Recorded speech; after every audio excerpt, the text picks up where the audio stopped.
जय नीम करोली बाबा दोस्तों।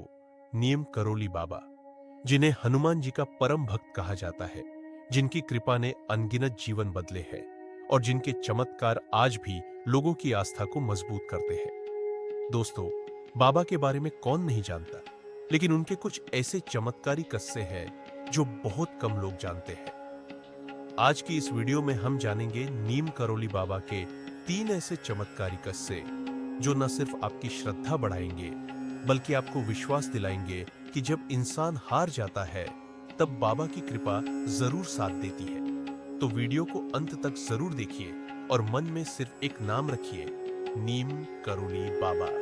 कहानी 1। जब समंदर का तूफान बाबा ने रोक दिया, जब चारों तरफ सिर्फ मौत दिखाई दे, जब समंदर खुद दुश्मन बन जाए और उस समय कोई साथ ना हो, तब अगर कोई बचा सकता है तो सिर्फ सच्ची श्रद्धा। यह कहानी है नीम करोली बाबा के एक ऐसे भक्त की जिसे बाबा ने समंदर के बीच मौत के मुंह से बाहर निकाला। 60 के दशक की बात है। अमेरिका में रहने वाला एक युवक था, पीटर।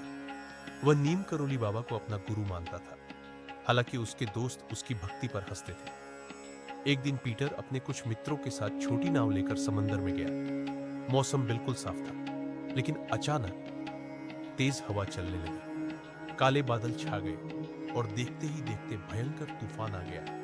नाव बुरी तरह हिलने लगी, रेडियो बंद हो गया, हर तरफ ऊंची ऊंची लहरें थी। पीटर के दोस्त डर से चिल्लाने लगे।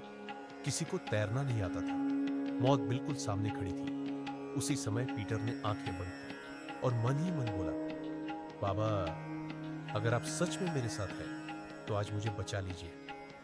उसने नीम करोली बाबा की तस्वीर अपने सीने से लगा ली। कुछ ही पलों में जो हुआ वह चमत्कार से कम नहीं था। तेज हवा अचानक धीमी पड़ने लगी, लहरें शांत होने लगी। जहां आसपास की दूसरी नावें अब भी तूफान में फंसी थी, वहीं पीटर की नाव एकदम शांत पानी में आ गई। कुछ समय बाद कोस्ट गार्ड की टीम पहुंची और सभी को सुरक्षित बाहर निकाल लिया। बाद में जब पीटर भारत आया और कैंची धाम में बाबा के दर्शन किए, तो बाबा मुस्कुरा कर बोले, जो राम का नाम लेता है, समंदर भी उसका कुछ नहीं बिगाड़ सकता। कहानी 2।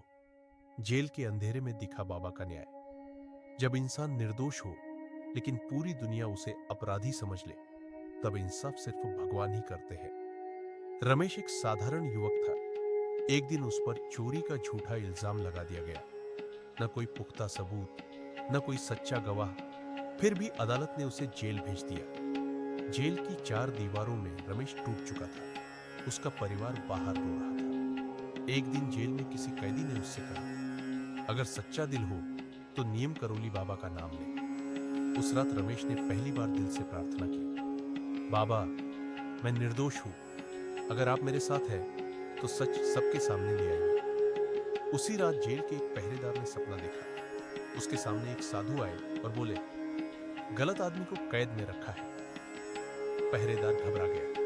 अगले ही दिन केस दोबारा खुला, जांच हुई, असली चोर पकड़ा गया। रमेश को अदालत ने तुरंत रिहा कर दिया। जेल से निकलते ही रमेश कैंची धाम पहुंचा। बाबा ने बस इतना कहा, सच को कोई जंजीर बांध नहीं सकती। कहानी 3। जब बाबा के नाम से घर में खुशहाली आई। गरीबी सबसे बड़ी परीक्षा होती है। जब घर में खाने को कुछ न हो, तब विश्वास डगमगाने लगता है। श्यामलाल एक छोटा व्यापारी था, कारोबार घाटे में था। कर्ज इतना बढ़ गया था कि घर बिकने वाला था। हर सुबह वह सिर्फ एक काम करता था, नीम करोली बाबा के आगे दीपक जलाता था। एक दिन घर में दूध तक के पैसे नहीं थे। बच्चे भूखे सो गए। उस रात श्यामलाल रो पड़ा और बोला, बाबा, अगर आपने मुझे छोड़ा नहीं है तो रास्ता दिखाइए। अगली सुबह एक पुराना ग्राहक आया। उसने वर्षों पुराना बकाया पैसा एक साथ दे दिया। उसी दिन नया ऑर्डर मिला। धीरे धीरे काम बढ़ने लगा। कुछ ही महीनों में कर्ज उतर गया। जब श्यामलाल बाबा के दर्शन करने गया, तो बाबा बोले, भरोसा रखो, मैं खाली हाथ किसी को नहीं लौटाता। दोस्तों, नीम करोली बाबा के चमत्कार आज भी जीवित है। अगर आप भी बाबा में श्रद्धा रखते हैं तो चैनल को सब्सक्राइब करें और कमेंट में राम राम जरूर लिखें।